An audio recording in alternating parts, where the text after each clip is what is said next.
안녕하세요. 오늘은 7월 3일입니다.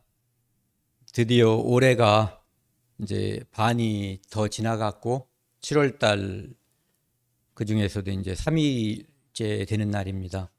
오늘은 또 특별히 저희가 이제 작년부터 함께 이 성경을 매주 성경에 있는 구약, 신약을 반복해서 이렇게 함께 공부하고 나누는 그런 시간을 가졌는데, 오늘이 이제 이 성경 전체에서 말라기를 같이 나누는 날입니다. 그래서 오늘까지 하면은 일단 한번 성경 전체를 이렇게 상고하고 나누는 그런 시간을 갖게 되겠습니다. 이렇게 한 이유는 성경을 이제 우리가 한번 같이 읽어보자, 그러면서 이제 그것을 함께 교제하다는 취지로 그렇게 했고, 이제 오늘이 그 마지막 시간입니다. 오늘 제목은 말라기 3장 6절 말씀 중에 일부로 이제 변하지 아니하나니, 이것을 이제 제목으로 삼았습니다. 이 세상에는 변하지 않는 게 없죠. 다 변하고, 만약에 변하지 않는다면 사람들이 어떤 측면에서는 변하지 않아서 좋은 측면도 있고, 변하기 때문에 좋은 측면도 있을 거예요, 사람의 입장에서는. 그런데 어쨌든 간에 이 세상에서 변하지 않는 것은 아무것도 없고, 오직 하나님 한 분만 변하지 않는다, 이렇게 우리가 알고 있습니다. 오늘 주제 말씀 말라기 3장 6절을 함께 읽겠습니다. 나 여호와는 변하지 아니하나니 그러므로 야곱의 자손들아 너희가 소멸되지 아니하느니라. 함께 기도하시겠습니다. 하나님 아버지, 감사합니다. 오늘 주일을 맞아 저희를 이곳으로 모아주시니 감사드립니다. 이 세상에서 바쁜 일로 늘 이 일 저 일 마음이 쓰이지만 우리가 마음을 둘 곳은 오직 하나님 나라 천국입니다. 그것을 알려주시고 예수 그리스도의 복음을 통해서 거기에 소망을 갖도록 알려주시니 감사드립니다. 저희가 이 믿음대로 살아갈 수 있도록 하루하루 말씀으로 또 교제로 힘을 주시고 인도해 주시기 원합니다. 오늘 하나님의 말씀 함께 나누는 시간입니다. 이제 시작하는 시간이 오니 마치는 시간까지 오직 함께 해주셔서 저희의 어리석은 생각이 나타나지 않고 오직 하나님의 뜻이 나타날 수 있도록 도와주십시오. 이 모든 말씀 우리를 죄악에서 영원히 용서해 주신 예수 그리스도 이름으로 감사하며 기도드렸습니다. 아멘. 이 말라기 3장 6절 말씀을 이제 주제 말씀을 하는데요. 이 말씀은 좀 이따가 다시 한번 설명드리고요. 오늘 이제 말라기에 대해서 우선적으로 전체적으로 요약을 하고 오늘 주제 말씀에 대해서 함께 나누도록 하겠습니다. 이 말라기는 구약 성경의 맨 마지막입니다. 특별히 지지난주에 우리가 함께 나누었던 학개서, 그 다음에 스가랴, 요 말라기, 요 세 성경은 이스라엘 민족이 바벨론으로 잡혀갔다가 포로 생활을 하고 그 후에 이제 복귀, 그 땅으로 귀환을 하잖아요. 귀환한 후에 기록된 성경입니다. 그 세 가지가요. 그러니까 원래 살던 예루살렘 땅으로 돌아온 다음에 있었던 일들을 이제 기록한 성경이라고 볼 수가 있죠. 그리고 이 말라기는 특별히 모든 성경 중, 구약 성경 중에서 마지막 성경이고, 이 말라기 다음에 딱 넘기면 이제 마태복음으로 연결되는 거예요. 그래서 이 마태복음으로 연결되는 이 성경 말라기에는 마태복음과 연결될 수 있는 장치를 만들어 놨어요, 하나님께서. 이제 말라기 3장 1절 보시면 지난번에 학개서를 우리가 나눌 때도 이 말씀을 제가 인용을 했는데요. 이 말씀을 함께 읽겠습니다. 만군의 여호와가 이르노라. 보라, 내가 내 사자를 보내리니 그가 내 앞에서 길을 준비할 것이요 또 너희가 구하는 바 주가 갑자기 그의 성전에 임하리니 곧 너희가 사모하는 바 언약의 사자가 임할 것이라. 이것은 이제 앞에 있는 이 사자는 우리가 알고 있는 바로는 세례 요한. 그래서 세례 요한이 먼저 예수님보다 이 땅에 6달 먼저 태어나잖아요. 그래서 예수님을 증거하죠. 요단강에서 사람들에게 세례를 베풀 때 예수님이 오시는 걸 보고 세례 요한이 사람들에게 예수님을 이렇게 소개하죠. 보라, 세상 죄를 지고 가는 하나님의 어린 양이로다. 그 세례 요한이 올 것. 그 다음에 여기 파란 글씨 보면은요, 너희의 구하는 바 주가 메시아를 그렇게 보내달라고 이스라엘 유대인들이 하나님께 기도하는데 그분이 갑자기 이 성전에 오실 거라는 거예요. 곧 그분은 누구냐면 너희의 사모하는 바 언약의 사자. 창세기부터 말라기까지 계속해서 하나님께서 약속하신 그 메시아, 그분이 임할 것이다라고 하는 것을 이야기해 주는 거죠. 그래서 이제 한 장 넘기면은 마태복음인데, 마태복음에 아브라함과 다윗의 자손 예수 그리스도의 세계라 또는 족보라 이렇게 나와 있죠. 그래서 그분이 임하실 것을 이쪽에서는 예언하고 있고 마태복음에서는 임하신 예수님의 모습을 이제 이야기하고 있는 거예요.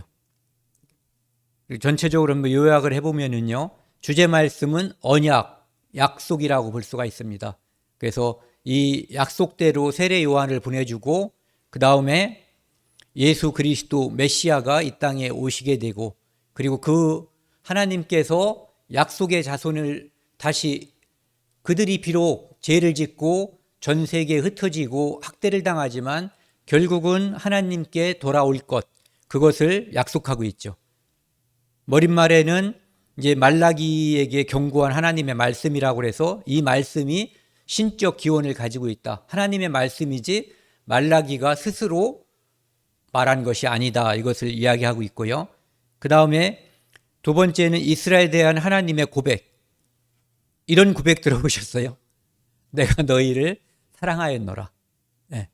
엄마들이 아기가 어렸을 때는, 자식들이 어렸을 때는 사랑한다는 말을 많이 하는데 얘들이 좀 크고 나면은 잘 안 해요. 애들도 엄마가 사랑한다고 말하면 이제 같이 사랑한다고 얘기하다가 어느 정도 크면 엄마도 잘 안 하고 얘들도 잘 안 하죠. 이게 늙어 죽을 때까지 계속 해야지 되는 관계인 거거든요. 그러니까 우리가 하나님께서 우리를 사랑한다는 그 사랑, 그리고 우리가 그 사랑을 받은 사람으로서 하나님께 사랑함을 기도를 통해서, 삶을 통해서 이제 고백해야지 되는 거죠. 이 말라기에는 6가지의 질문과 응답, 이제 뭐 논제라고 하는 말도 하는데요. 그것이 이제 여기 나와 있는 것처럼 첫 번째가 하나님께서 내가 너희를 사랑했다라고 이야기하니까 이스라엘 사람들이 하나님이 어떻게 우리를 사랑했습니까? 라고 이제 이야기를 하죠.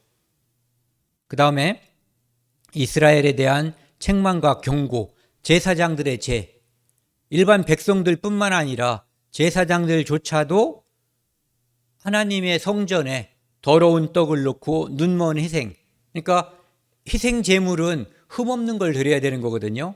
그런데 제사장들도 그것을 함부로, 그러니까 마음으로 하는 것이 아니라 형식으로만 이 행위를 이어가는 그런 모습으로 타락했던 그런 시절이었어요. 그래서 하나님께서는 차라리 1장 10절에 보시면은 성전 문을 누가 닫아버렸으면 좋겠다라고 말씀하는 거죠. 그러니까 그들의 제사가 완전히 엉망이었다는 거예요. 마음은 없는 제사. 그 다음에 이혼 문제를 다루고 있는데 이스라엘 사람들이 자기들이 이방 사람들과 결혼하기 위해서 자기들의 조강지처인 아내를 버리는 문제. 그러다 보니까 어떤 문제가 발생하겠어요? 우상 섬기는 문제가 발생하는 거예요. 그래서 그거에 대한 문제를 이야기하고 있고요. 네 번째는 하나님의 공의를 의심하는 거예요. 하나님의 정의가 어디 있냐라고 의심하죠. 그러니까 하나님께서는 오늘 저희가 읽었던 위에 3장 1절 말씀으로 시작을 해서 메시아를 보내줄 것이다. 그리스도. 그분이 오시면 모든 공의를 이 땅에서 다 드러내고 실현할 것이다라고 말씀하시죠. 그러니까 우리는 이 땅에서 저도 그런 성급함을 가지고 있어요. 이 땅에 공의가 이루어지지 않아서 화가 날 때도 있어요. 그런데 완전한 공의가 이루어진다면 저부터 죽을지도 몰라요. 그렇기 때문에 그 공의는 나중에 하나님께서 이 땅에 다시 오실 때, 예수님이 재림하실 때 그때부터 본론적인 공의가 이루어진다라고 볼 수가 있죠. 그리고 이제 하나님께서 이스라엘 민족에게 내게로 돌아오라고 하니까 그들이 내가 어떻게 돌아가냐고 물을 때 하나님께서 11조를 이야기하거든요. 이스라엘은 신정국가예요. 특히 12지파 중에서 레위 지파는 하나님께서 땅을 주지 않았어요. 그래서 그들에게는 이스라엘 다른 지파에서 10분의 1씩 레위 지파에게 주는 거예요. 그럼 레위 지파는 다시 또 10분의 1을 제사장한테 주어서 그들이 하나님을 섬길 수 있게끔 하는 제도였거든요. 근데 이제 그것이 깨져버리니까 레위 사람들이 먹고 살아야 되니까 뿔뿔이 흩어져서 돈 벌러 다니는 거예요. 그러니까 하나님을 믿는 신앙이 사라져버리는 거죠. 그들이 살 수 있을 때 하나님을 믿는 그 믿음이 그들이 다른 사람들을, 즉 레위 지파가 아닌 사람들을 지도하고 제사를 드릴 때 그들이 함께 할 수가 있는 거거든요. 그러니까 레위 지파 제사장이 사라져버리면 하나님의 믿는 신앙이 해이하게 되거나 깨져버릴 수밖에 없는 거죠. 그 다음에 경건에 대한 회의가 있었어요. 우리가 이렇게 그들은 하나님이 볼 때는 엉망이라고 보는데 그들은 자기들이 경건하다고 생각을 했어요. 그러니까 하나님께서 그들은 우리가 이렇게 경건하게 섬기는 것이 헛된 게 아니냐라고 이제 반문할 때 하나님께서는 하나님을 진짜 경외하는 사람들은 기념책에 기록하고 하나님의 특별한 소유로 삼아주신다라고 이야기해 주시죠. 그러니까 너희들은 오늘날 말로 하면 가짜 신자라는 거예요. 예. 그 다음에 맺는 말은 여호와의 크고 두려운 날이 이르기 전에 엘리야가 올 것이다. 그래서 실제로 마태복음에 가면은 이제 세례 요한이 오고 그 다음에 예수님을 증거하는 그런 모습이 보이는 거죠. 그 다음에 그 후에 이제 3장 1절에서 이곳에서 말했던 메시아, 그 다음에 4장 4절, 5절, 6절에는 이제 메시아 왕궁에 대한 기대가 다시 한번 펼쳐지고 있어요. 그래서 그렇게 말라기는 내용이 나와 있습니다. 오늘 주제 말씀 말라기 3장 6절입니다. 나 여호와는 변하지 아니하나니.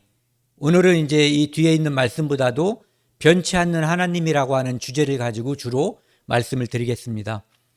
아까도 말씀드렸지만 변하지 않는 하나님이 계시기 때문에, 아니 그분이 변하지 않기 때문에 이스라엘이라고 하는 나라가 오늘날에도 존속할 수가 있는 거예요. 그분이 변하는 하나님, 우리처럼 조변석계라는 말 쓰죠. 아침 저녁이 달라진다. 그러한 성격이었으면은 이스라엘은 애들 하는 말로 뼈도 묻히렸을 거예요. 남아나지 않았을 거예요 아마. 그런데 지금 이스라엘이 이 땅에 남아있는 이유가 하나님께서 변하지 않는 하나님이시기 때문에, 그리고 구원받은 우리가 이 땅에서 복음을 전하면서 살 수 있고 또 우리의 소망대로 천국에 갈 수 있는 이유가 하나님이 변하지 않기 때문이에요. 그분은 한번 약속을 하시면 영원히 지키시는 분이거든요. 사람들은 약속을 잘 지키는 분들이라고 해도 다 지키진 않잖아요. 잘 생각해 보면 안 지킨 것도 있어요. 그런데 하나님은 변하지 않는 하나님, 즉 약속하시면 완전히 지키는 하나님이라는 거죠. 그래서 이 오늘이 이제 말라기다 보니까 이 성경 전체에서 변하지 않는 하나님과 우리가 생각해 볼 수 있는 가장 중요한 문제는 복음, 구원의 문제예요. 창세기 3장 15절에서 하나님께서 여자의 후손이 뱀의 머리를 상하게 할 것을 이야기하고 있거든요.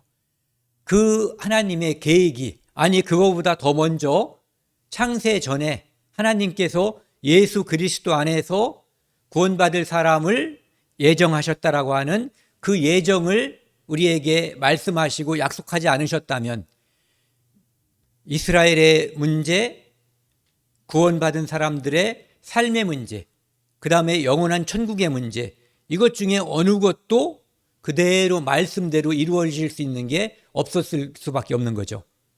그런데 하나님께서 구원을 이루기 위해서 실상은 이스라엘이라고 하는 나라, 여러 가지 이유가 있지만 가장 큰 목적이라면 이스라엘 민족을 아브라함을 통해서 만들고 쭉 번성시키고 이어져 오게 한 것은 복음의 역사를 만들기 위해서, 그것을 위해서 했다고 이제 보는 것이 가장 중요한 이유라고 볼 수가 있는 거죠. 마귀의 유혹에 의해서 에덴 동산에서 선악과를 먹고 하나님께서 먹으면 반드시 죽는다고 했었던 그 선악과를 먹고 그들은 그곳에서 쫓겨났어요. 그런데 하나님께서 쫓겨나기 전에 가죽옷을 입혀주셨거든요.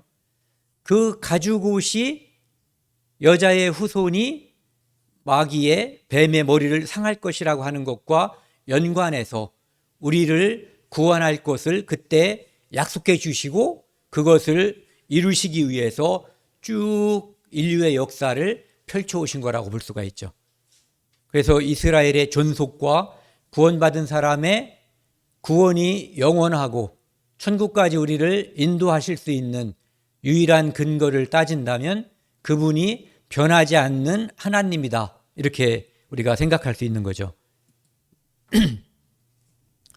말라기 1장 1절 2절 말씀을 보면은요, 여호와께서 말라기를 통하여 이스라엘에게 말씀하신 경고라. 경고다.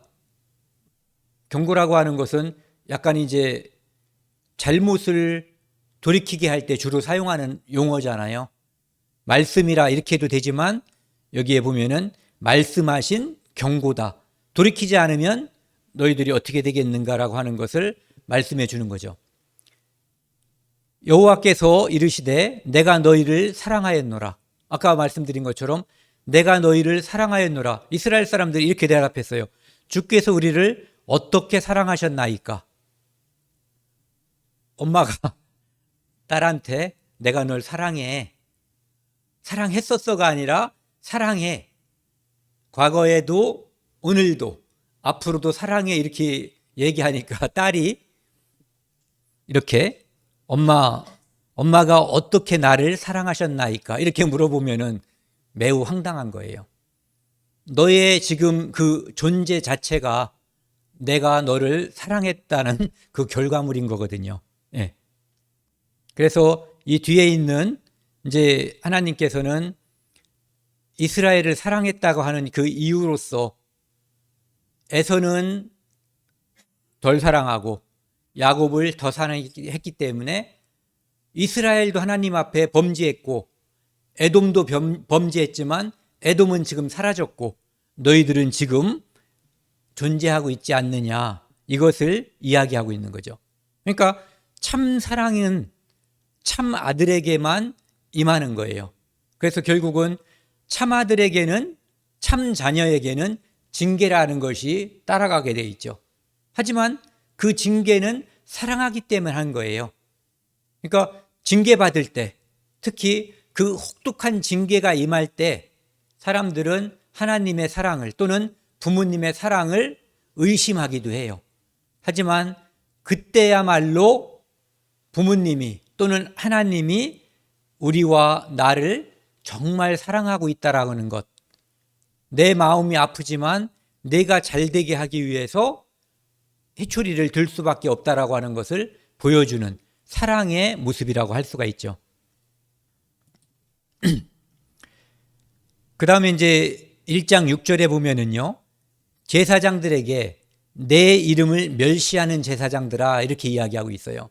그러면서 여기 보면은 아들은 아버지를, 종은 주인을 공경하나 내가 아버지일 땐데 나를 공경함이 어디 있느냐. 그러니까 일반 사람들도 아들은 아버지를 공경하고 그 다음에 종은 주인을 공경하는데 너희 이스라엘 백성들, 선택된 백성, 너희가 입만 열면 우리는 하나님의 백성이라고 말하는데, 하나님을 여호와라고 부르고 주라고 부르는데 나를 두려워함이 어디 있느냐, 이렇게 이야기하는 거죠. 그러면서 우리가 어떻게 주의 이름을 멸시하였나이까라고 이스라엘 사람들이 하나님께, 우리 잘하고 있는데요, 왜 그런 말씀을 하세요? 이렇게 질문하는 거죠. 멸시라고 하는 것은 업신여기는 거예요. 모독하는 거예요. 없는 취급하는 거. 여기에 사람들이 다 있는데 모든 사람들에게 다 가서 악수하고 안녕하세요, 잘 지내셨어요 하는데 유독 한 사람한테는 쳐다도 안 보고 말도 안 걸고 없는 사람 취급하는 거, 이런 게 멸시하는 거거든요. 그러니까 하나님을 멸시하는 제사장들의 모습을 이야기하고 있는 거예요. 예전에 흑인들을 노예로 부렸잖아요. 그때 백인 사람들이 흑인을 노예로 부리면서 주인들이 그냥 아무 데서나 목욕하고 막 이렇게 했대요. 그러니까 사람으로 취급을 안 한 거예요. 이 사람의 시선을 염두에 두지 않은 거예요. 이런 게 바로 멸시하는 거죠. 없는 취급하는 거. 사람으로 안 보는 거예요. 그러니까 하나님을 멸시하고 눈먼 하나님, 없는 것으로 취급하는 그런 모습들을 이스라엘 민족들이 보였던 거죠. 그러면서 하나님께서 이제 이렇게 말씀하시는 거예요. 그들이 멸시한 모습을, 눈먼 희생, 병든 것, 이런 것들을 너희들을 지금 다스리고 있는 총독에게 한번 바쳐봐라. 그럼 어떻게 될 것 같아요? 총독이 뭔가 행정적인 조치를 취하든가 아니면 잡아다가 군장을 치든가 뭐 이렇게 조치를 취할 거예요. 그러니까 총독에게도 할 수 없는 짓을 너희가, 더군다나 제사장들이 하나님께 해왔다, 이런 얘기죠. 행동을 그렇게 하면서 하나님께 은혜를 구하니 하나님께서 그것을 하나하나 받아주겠느냐, 이런 얘기예요. 여기 10절은 같이 읽겠습니다. 만군의 여호와가 이르노라, 너희가 내 제단 위에 헛되이 불사르지 못하게 하기 위하여 너희 중에 성전문을 닫을 자가 있었으면 좋겠도다. 내가 너희를 기뻐하지 아니하며 너희가 손으로 드리는 것을 받지도 아니하리라. 하나님께서 그들은 지금 하나님을 섬기고 제사 드린다고 생각을 하는 거예요. 그런데 하나님께서는 너희들이 하는 것을 총독에게 한다면 총독이 너희를 그냥 두지 않을 것이다. 그러면서 차라리 성전문을 닫아서 제사를 지내지 못하게 했으면 좋겠다, 이렇게 말씀하시는 거예요. 그러니까 그들의 제사가 지금 드려지고 있어요. 그런데 왜 제사가 드려지죠? 성전이 지금 건축된 거예요. 학개와 스가랴 선지자가 성전 건축을 독려했잖아요. 스룹바벨이 성전을 기원전 517년, 16년에 완성시켰잖아요. 그래서 지금은 이미 성전이 완성된 상태이기 때문에 그들은 뭔가를 하긴 하는 거예요. 그런데 하나님이 볼 때 마음이 없이 행동만 이어지는 그런 모습인 거예요. 그러니까 하나님께 마음으로 경배하는 그 제사, 그 예배가 지금 전혀 이루어지지 않고 있는 거죠.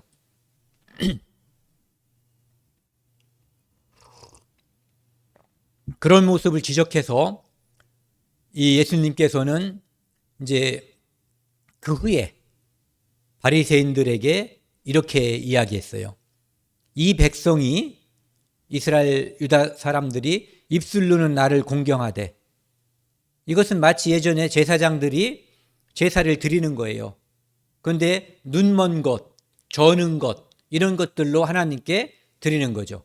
드려서는 안 되는 것들을 드리는 거예요. 그러니까 마음은 내게서 멀도다. 우리가 하나님을 믿는다고 하는 것은 마음이거든요.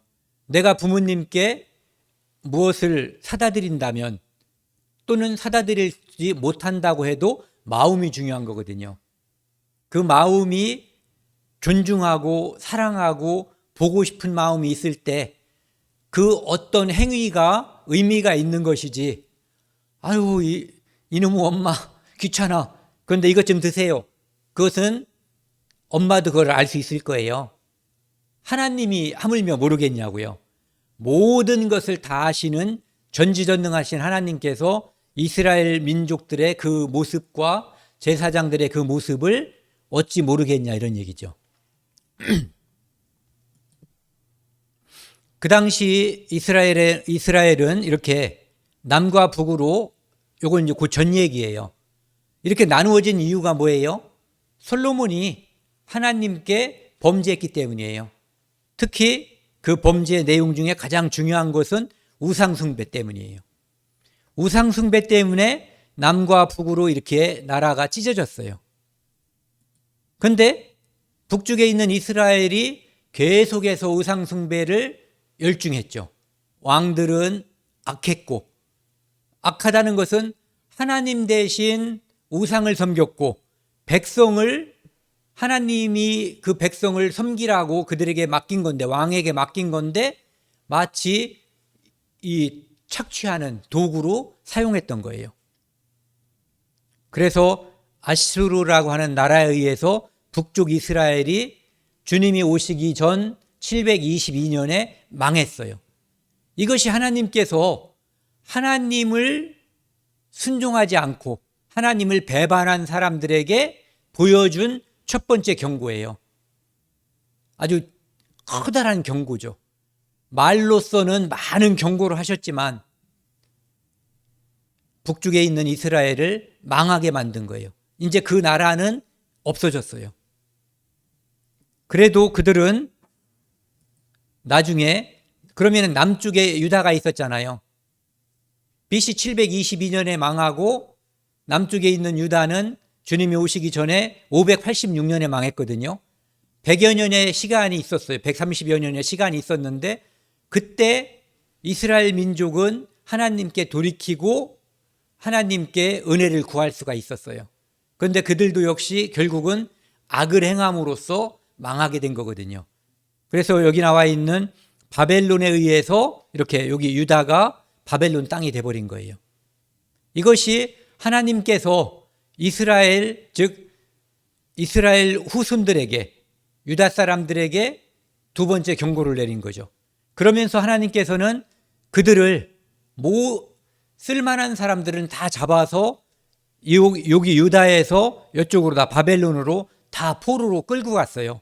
이것을 역사에서는 바벨론 포수, 바벨론 유수 이렇게 이야기하고 있거든요. 그러니까 하나님의 백성은 이 땅에서 잘 돼서 복을 받아서 주변에 있는 나라들에게 하나님을 믿으면, 하나님 말씀을 순종하면 이렇게 복을 받는 거다라고 하는 것을 보여주는 실물 교훈인 나라가 되었어야지 되는 거예요. 구약의 이스라엘은 그러라고 하나님이 선택을 한 거거든요. 그런데 범죄함으로써 그들은 나라가 망하고 다른 나라로 포로로 끌려간 거예요. 그런데 이것도 역시 하나님의 사랑과 하나님의 존재하심과 하나님이 이스라엘을 어떻게 다루시고 있는가를 보여주는 또 다른 그림자라고 볼 수가 있는 거예요. 그래서 지난번에 살펴본 것처럼 이제 바벨론이 페르시아에게 망했기 때문에 페르시아의 오늘말로 하면은 식민지가 돼버린 거죠. 이 땅은 지금 노란 제국 중에 일부가 되어 있는 거예요. 그래도 그들은 하나님을 섬기는 그 믿음에서 올바로 돌아오질 못했어요.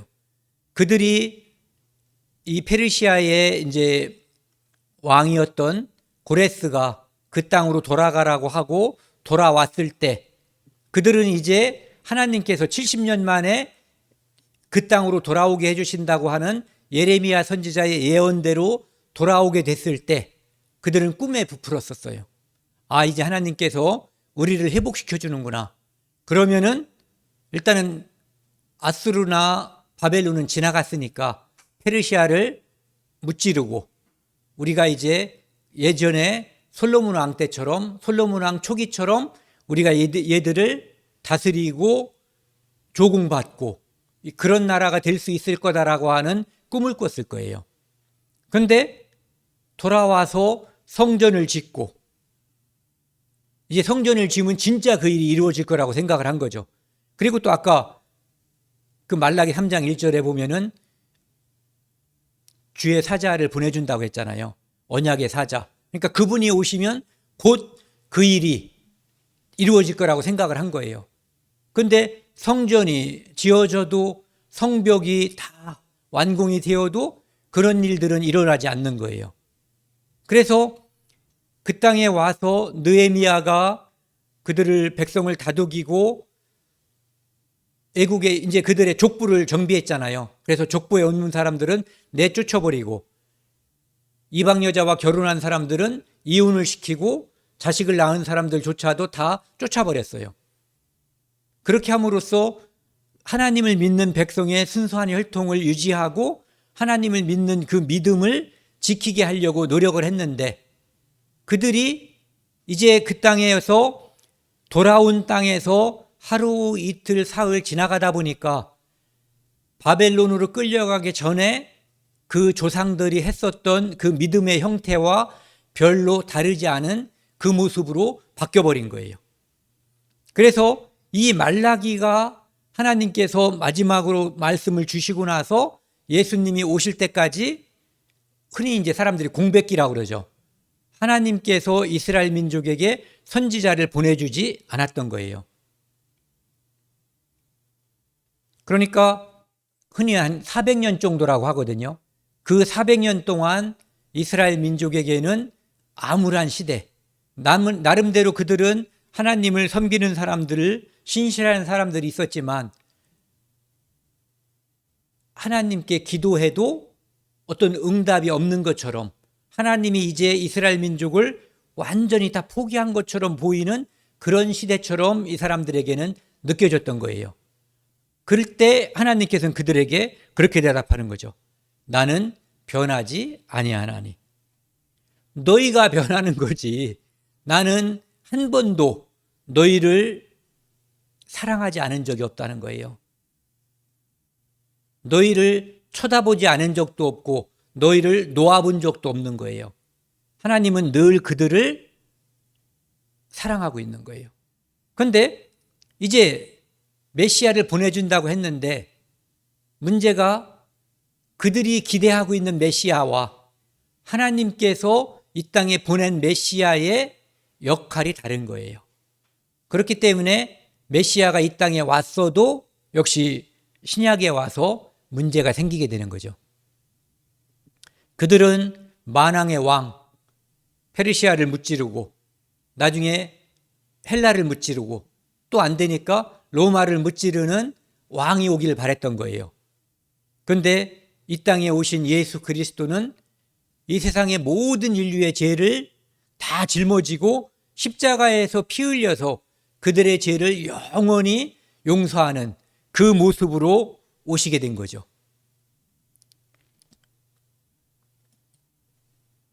여기 그림을 보시면은요, 다니엘서 2장에 나와 있는 이제 신상인데, 여기는 바벨론은 이제 망했어요. 그 다음에 좀 전에 이 시대는 바로 이 페르시아 시대인 거예요. 그런데 아직도 메시아는 오지 않고 있죠. 그리고 그 뒤에도 헬라라고 하는 나라가 나타나고 그 뒤에 로마라고 하는 나라가 나타날 때, 이때 비로소 예수 그리스도가 이 땅에 오시는 거거든요. 그러니까 그들은 이렇게 여기부터 이때까지 600년 정도의 온갖 폭정, 식민지 백성으로서 온갖 고생을 다 하거든요. 그러면서 하나님이 변했다, 하나님이 우리를 버린 것 같다라고 생각을 하는 거예요. 하지만 하나님은 한 번도 변한 적이 없죠. 한 번도 그들을 사랑하지 않은 적이 없어요.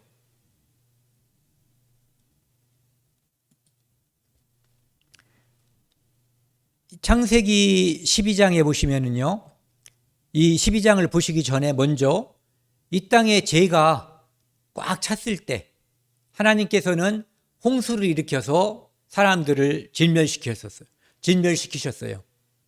노아의 가족을 빼고. 왜냐하면 하나님께서는 죄인은 용서할 수 있지만 그 죄를 참아보지 못하시는 분이거든요. 그래서 그 죄가 하나님이 참을 수 없는 수준까지 가면 심판하시는 거예요. 그래서 좀 전에 봤었던 북쪽의 이스라엘도 남쪽의 유다도 그리고 그들을 멸망시켰던 아수르와 바벨론도 그리고 우리가 역사 속에서 알고 있는 페르시아도 헬라도 로마도 다 죄악으로 인해서 멸망하게 된 거죠. 그런데 하나님께서는 변치 않는 하나님께서는 궁극적으로 인류 역사를 이끌어가는 가장 중요한 이유가 뭐냐면은 인류를 구원하기 위한 거예요. 그래서 그 구원의 역사에서 그 구원의 맥을 잡기 위해서 아브라함이라고 하는 한 사람을 선택하는 거죠. 선민을 통해서 구원의 역사를 이어가기 위해서 하나님께서는 아브라함을 선택하는 거예요. 그래서 아브라함에게 이제 이런 표현을 쓰는 거죠. 2절에 보시면 내가 너로 큰 민족을 이루고 내게 복을 주어 내 이름을 창대하게 하리니 너는 복이 될지라. 하나님께서는 누군가를 이렇게 선택하시면 그가 하나님의 축복을 임하는 존재로 하나님께서 선택하시는 거예요. 우리가 하나님의 백성으로 구원받은 사람이라면 우리는 하나님의 복이 우리에게 이미 임한 거거든요. 너는 복이 될지라. 우리 각자 하나하나가 우리가 복이에요. 그리고 큰 민족을 우리가 이 땅에서 이루어야 마땅한 거죠.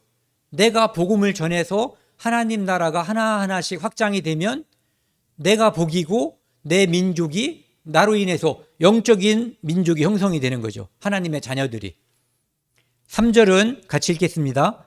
너를 축복하는 자에게는 내가 복을 내리고 너를 저주하는 자에게는 내가 저주하리니 땅의 모든 족속이 너로 말미암아 복을 얻을 것이라 하신지라. 아브라함을 하나님께서 축복하시는데 아브라함을 통해서 하나님께서 계획하신 것은 뭐예요? 예수 그리스도의 탄생을 계획하신 거예요. 그러면 예수 그리스도가 이 땅에 탄생할 때까지 그 족보가 이어져야 되잖아요. 그렇게 하려면 그 후손이 아브라함을 포함해서 그 후손들이 이 땅에 번성하고 잘 살아야지 되죠. 그래서 하나님께서는 아브라함을 축복하는 자, 이것은 또 나중에 아브라함의 후손인 이스라엘 민족을 축복하는 자에게 똑같이 임하게 되는 거예요. 축복하면 복을 주고 저주하면 저주를 받는 거죠. 그래서 아수르도 망한 이유가 그들을 저주했기 때문에 바벨론도 페르시아도 헬라도 로마도 하나님의 백성을 마구잡이로 다스렸기 때문에 그 백성들이 그 나라들이 다 망한 거예요. 신명기 28장 1, 2절에 보면은요. 하나님께서 변하지 않는 하나님이라고 하는 것을 우리가 알 수가 있어요. 하나님은 이스라엘 민족과 약속을 했어요. 어떤 약속이냐면은 축복과 저주의 약속. 이 축복과 저주의 약속은 크게 보면은 좀 전에 아브라함에게 했었던 그 약속의 범주에 들어갈 수 있어요. 그런데 여기에서는 특별히 2절을 같이 읽겠습니다. 내가 내 하나님 여호와의 말씀을 청종하면 이 모든 복이 내게 임하리니 이르리니. 하나님의 말씀을 듣고 따르면, 그러니까 순종하면 이 모든 복이라고 하는 것은 사람이 살면서 이런 것이 있었으면 좋겠다 생각하는 거 있잖아요. 그런 모든 복이 여기 보시면은 신명기 3절부터 14절까지 이만큼 열거되어 있어요. 집에 가서 한번 읽어보세요. 그걸 보시면 와, 이런 축복을 하나님께서 약속하셨구나 하는 것을 알 수가 있어요. 하나님은 변치 않는 하나님이시기 때문에 그들이 하나님 말씀을 순종하면 그 복이 임하는 거예요. 거꾸로 순종하지 아니하면 저주가 임하는 거예요. 그 복이 임하지 않는 것이 아니라 저주가 임할 것이다라고 약속하셨어요. 그러면 변치 않는 하나님이시면 그들이 잘못할 때 하나님의 말씀을 불순종하고 곁길로 나아갈 때 저주를 해야 돼요, 안 해야 돼요? 저주를 안 하면 하나님 죽었나 보다. 왜? 내가 이렇게 막 살아도 아무런 표시가 없어. 그런 생각을 하게 되는 거거든요. 그래서 뒤에 보면은 좀 전에 말씀을 청종할 경우에 복이 임할 것이라고 하는 것은 1절부터 14절까지 나와 있어요. 그런데 여기 같이 읽겠습니다. 내가 만일 내 하나님 여호와의 말씀을 순종하지 아니하여 내가 오늘 내게 명령하는 그의 모든 명령과 규례를 지켜 행하지 아니하면 이 모든 저주가 내게 임하며 내게 이를 것이니, 이 모든 저주라는 것은 아래를 보면 나와 있어요. 어디냐면은 16절부터 68절까지 엄청 길죠. 축복의 말씀은 그들이 하나님께 순종하면 받을 축복에 대해서는 15절 써놓은 거죠. 그런데 하나님은 이 민족이 얼마나 말을 안 듣고 얼마나 저주를 받을 것인가를 잘 알기 때문에 53절을 써놨어요. 축복받을 것은 15절, 14절, 저주받을 거 53절. 그러면 하나님께서는 이 약속을 지키셔야지 되는 것이 아니라 지키신 거죠. 그래서 그들이 하나님 말씀에 합한 자 다윗 왕이 정복 전쟁을 할 때 하나님께서 다윗 왕과 함께 해주신 거예요. 그래서 그에게 축복이 계속 임했어요.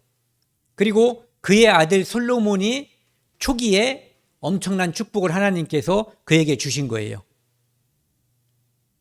그러면 전에도 제가 그런 말씀을 예를 들어서 말씀을 드렸죠. 아이들이 무엇을 잘못하면 회초리로 맞을 것이다라고 약속을 하면 그 잘못이 벌어지면 부모님은 어떻게 해야지 돼요? 회초리로 불쌍히 여기지 말고 과감히 쳐야 돼요. 약속한 대로. 그리고 무엇을 잘하면 어떻게 해주겠다고 한 약속도 역시 돈을 꾸어서라도 꼭 해줘야지 돼요. 그래야 그 아이가 부모님은 약속을 지키시는 공의로운 분이라고 하는 것을 알고 그 말씀을 순종하게 되는 거예요. 이스라엘 민족은 하나님께서 계속해서 불순종할 때 많은 저주가, 심지어는 그 나라가 망하고 애국으로다가 잡혀가는 그런 수모까지 겪었어요. 그리고 그들이 이 땅에 돌아와서 성전을 짓고 성벽을 재건하고 그리고 그 후에 한 400년이 지나고 나서 예수님이 오셨을 때 또 다시 이 땅에서 우리가 살면서 이스라엘 민족도 그렇고 우리도 그렇고 모든 것을 잘못하고 하나님의 말씀을 순종하지 않아도 예수 그리스도의 말씀에 순종해야지 돼요. 그러면 우리는 복을 얻을 수가 있는 거예요. 그런데 이스라엘 민족은 그 주어진 그 기회를 또 놓쳐버렸어요. 그래서 다시 로마의 타이터스 디도 장군이 와서 AD 70년에 예루살렘을 다 때려부시고 성전을 불태우고 또 때려부시고 그들을 그곳에서 성 안에서 110만 명 정도를 살해했고 그곳에서 9만 7천 명 정도를 잡아가고 그래서 이스라엘 민족은 전 세계에 2000년 동안 나라가 없이 성경에 그들의 역사가 나와 있으니까 기억하는 거지 성경이 없었다면 그들은 남아나질 않았을 거예요. 여기에 기록되어 있기 때문에 사람들이 이스라엘 민족을 기억할 수 있었던 거예요. 그들은 하나님께서 변치 않는 분이라고 하는 것을 이스라엘 역사를 통해서 우리가 분명하게 알 수가 있는 거예요.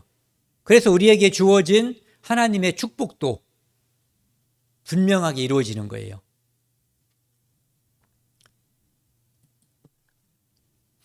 이 열왕기상 5장 4절 말씀을 보면은요, 솔로몬이 초기에 하나님 말씀에 사로잡혀 살고 있을 때 그때 얘기예요. 같이 읽겠습니다. 이제 내 하나님 여호와께서 내게 사방에 태평을 주심에 원수도 재앙도 없도다.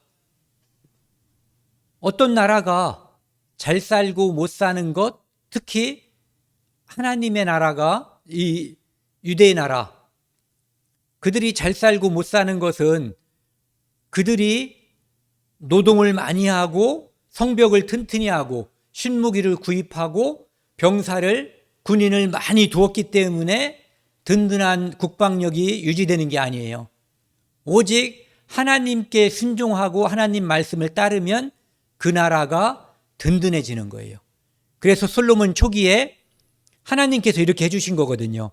내게 사방에 태평을 주심에 어떤 나라도 감히 하나님이 지키는 그 나라를, 그 땅을 쳐들어갈 생각을 못하게 하나님께서 두려워하는 마음을 주신 거예요.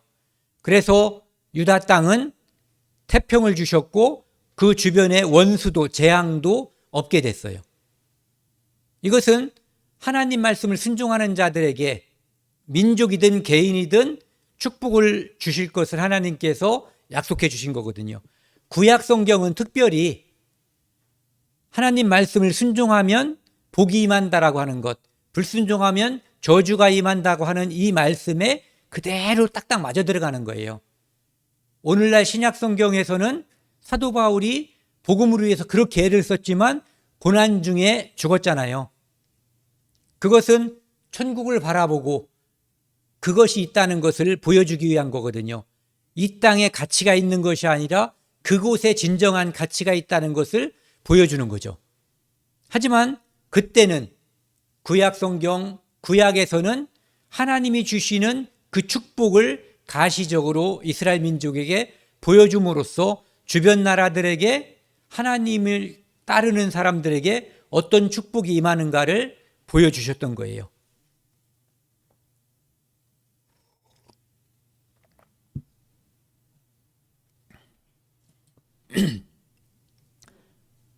열왕기상 11장에 보시면은 솔로몬이 정신이 나가버렸어요. 이방 여인을 사랑했고 하나님께서 다른 이방 나라와 통혼하지 말라고, 네 아들도 주지 말고 그의 딸도 받아들이지 말고, 즉 어떤 경우도 통혼하지 말라는 거죠. 통혼하게 되면은 우상 숭배가 들어오게 되는 거예요. 그래서 그것을 금지시킨 거거든요. 여기 파란 글씨 한번 같이 읽겠습니다. 그들이 반드시 너희의 마음을 돌려 그들의 신들을 따르게 하리라 하셨으나, 하나님이 이렇게 말씀하셨는데 솔로몬이 하나님 말씀을 거역했다는 거예요. 거역하면 무슨 일이 벌어지는가가 성경에 명확하게 나와 있어요. 여기 그의 여인들이 왕의 마음을, 하나님만 섬기는 그 마음을 우상 숭배하는 마음으로 돌려버렸어요. 이것을 하나님이 염려하셨던 거고 이것이 이루어지지 않아야지 되는 건데, 이것으로 인해서 이스라엘의 불행한 역사가 시작되는 거죠. 여기 열왕기상 11장 14절, 23절, 26절에 보면은요, 여호와께서 에돔 사람 하닷을 일으켜 솔로몬의 대적이 되게 하시니, 이제 솔로몬이 하나님 말씀에 순종할 때는 그들이 두려워서 감히 솔로몬의 나라를 쳐들어올 수가 없었어요. 그런데 이제 하나님께서 하닷이라는 사람을 이렇게 격려하는 거죠. 그래서 솔로몬 쳐들어갈 마음을 넣어주시는 거예요. 그 밑에도 보면은요, 하나님이 엘리아다의 아들 르손을 일으켜 솔로몬의 대적자가 되게 하시니, 그 다음에 여로보암이 또한 손을 들어 왕을 대적하였으니, 이 왕은 솔로몬을 말하는 거예요. 그래서 이 나라가 이제는 전쟁에 휩싸이고, 그 나라가 솔로몬 아들대에 가서 남과 북으로 이렇게 우리나라 지금처럼요 찢어지는 그 처참한 역사의 시작이 솔로몬의 우상숭배, 솔로몬의 이방 여인과의 결혼, 이것으로 시작이 된 거예요. 하나님께서는 솔로몬에게 순종했을 때 축복을 하셨고, 이제 불순종했을 때 그 나라를 찢는 거죠. 여기도 열왕기하 24장에도 보면은요, 여호야김 시대에 느부갓네살 왕, 바벨론의 왕 느부갓네살이 올라온다고 되어 있는데, 맨 밑에 보면은요, 이는 므낫세의 지은 모든 죄 때문이며, 이렇게 되어 있어요. 그러니까 왕은 하나님을 대신해서 이 백성들을 잘 다스리고 섬기라고 하나님의 백성을 하나님 대신 사랑해 주라고 임명한 거예요. 근데 그 왕이 우상을 숭배하고 백성들을 엄청나게 학대했는데, 그 대표적인 사람이 요 사람이에요. 므낫세. 이 므낫세로 인해서, 물론 많은 왕들이 잘못을 했지만 특별히 하나님께서 결심을 굳혔어요. 요 사람 므낫세 왕 때문에 남쪽에 있는 유다마저도 하나님께서 바벨론을 통해서 멸망시킬 것을 결심하게 된 게 바로 므낫세의 모든 죄예요. 오늘 일단 끝나고 나서 있잖아요, 요 앞에 있는 열왕기하 21장 1절부터 한 10절 정도, 이 정도를 한번 꼭 읽어보세요. 거기 보면은 므낫세가 무슨 짓을 했는가 자세히 나와 있어요. 그래서 하나님께서 도저히 더 이상 참을 수 없는 제약 중에 있을 때 하나님이 그들을 멸망시키기로 결정해버린 거죠. 여기 예레미야 15장 4절 보시면은요, 유다 왕 히스기야의 아들 므낫세가, 바로 앞에 그 사람이에요. 예루살렘에 행한 것으로 말미암아 내가 그들을 세계 여러 민족 가운데 흩으리라. 멸망시키고 흩어지게 한 이유가 바로 이 므낫세 왕의 제약 때문이라는 거죠. 이스라엘과 유다 왕을 이렇게 쭉 보시면은요, 왼쪽이 이쪽이 유다고, 글씨가 잘 안 보이실 수도 있는데 그냥 여기 유다고 오른쪽이 이스라엘이에요. 유다의 왕을 보시면 악한 왕, 선한 왕, 여기 선한 왕이 하나 있네요. 그렇죠? 근데 이스라엘을 보세요. 이스라엘이 왜 먼저 빨리 망했는가를 알 수가 있어요. 악한 왕, 술꾼, 살인자, 극악한 왕. 단 한 명의 선한 왕이 존재하지 않았던 거예요. 여기 계속 이어지는 거예요. 이쪽 유다를 보시면 선한 왕, 악한 왕, 극악한 왕, 선한 왕. 이쪽 유다는 선한 왕도 있죠. 그런데 오른쪽에 있는 이스라엘을 보시면 극악, 악한 왕이란 뜻이에요.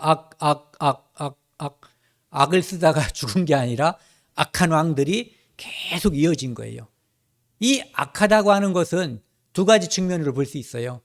하나님을 멸시하는 것, 그리고 우상 섬기는 것, 그리고 백성들을 학대하는 것.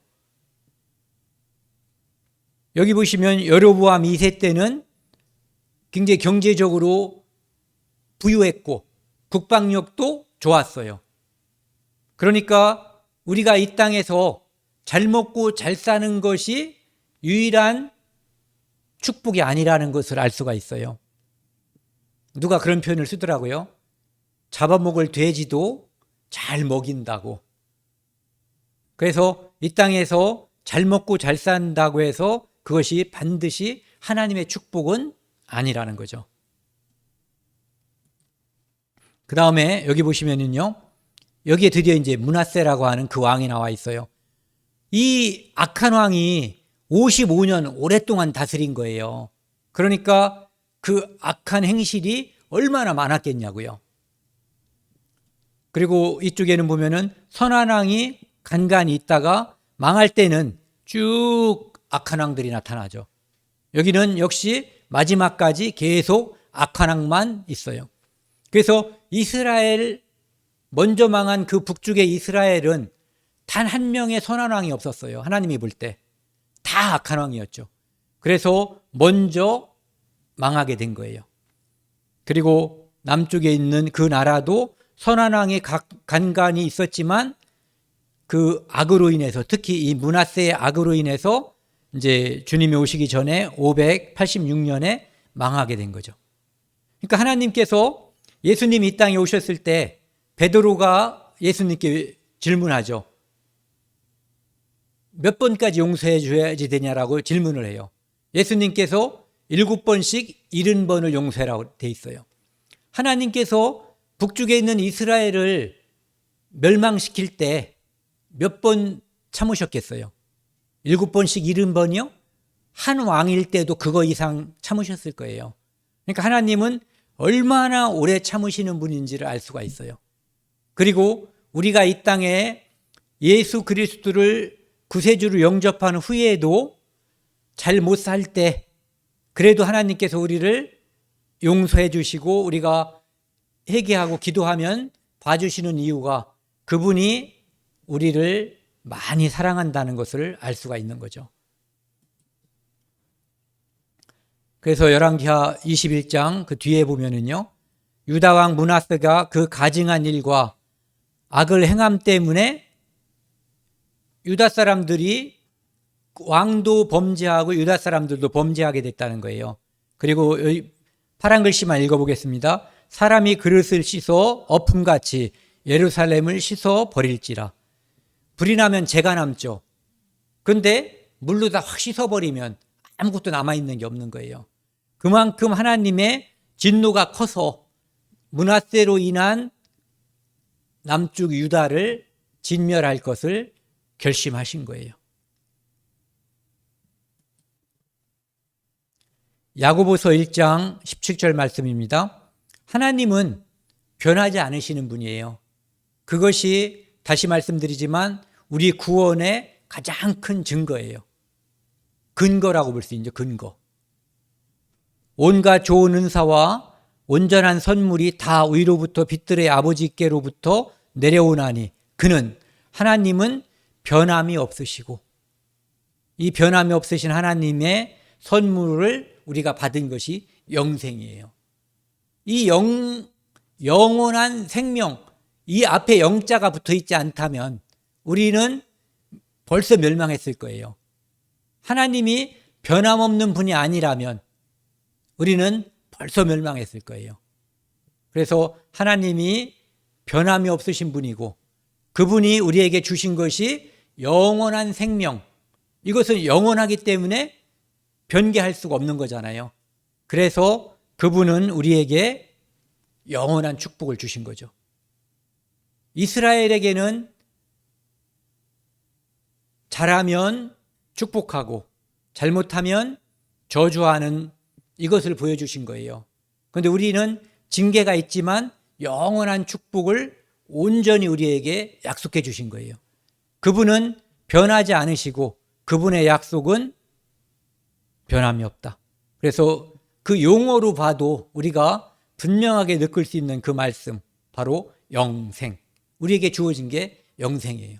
변치 않는 하나님께서 우리에게 주신 선물.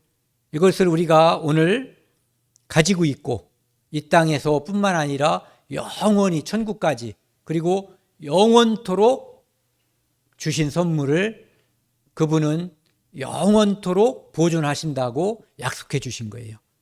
그래서 우리는 안심하고 또 하나님께 감사하는 마음으로 하루하루를 그리고 우리 삶 전체를 그렇게 살아가는 우리들 됐으면 좋겠습니다. 함께 기도하시겠습니다. 하나님 아버지 감사합니다. 오늘 말라기를 함께 나누었습니다. 하나님께서는 변하지 않으시는 분입니다. 그래서 창세 전에 약속하신 그리스도를 통한 생명을 우리에게 주셨고 그 생명의 말씀으로 말미암아 우리는 소망을 갖게 되었습니다.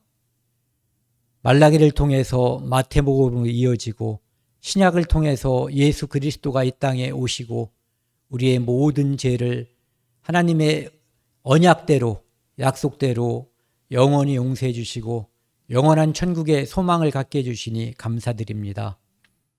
우리가 이 땅에서 하루하루 살아갈 때, 또 이웃과 만날 때, 가족들과 대화할 때 예수 그리스도의 영생의 말씀을 전파하는 담대한 우리들 될 수 있도록 인도해 주시고 도와주십시오. 이 한 주도 하나님의 말씀을 마음에 담고 살아가도록 도와주시고 인도해 주시기 원합니다. 이 모든 말씀 우리를 죄악에서 영원히 용서해 주신 예수 그리스도 이름으로 감사하며 기도드렸습니다. 아멘.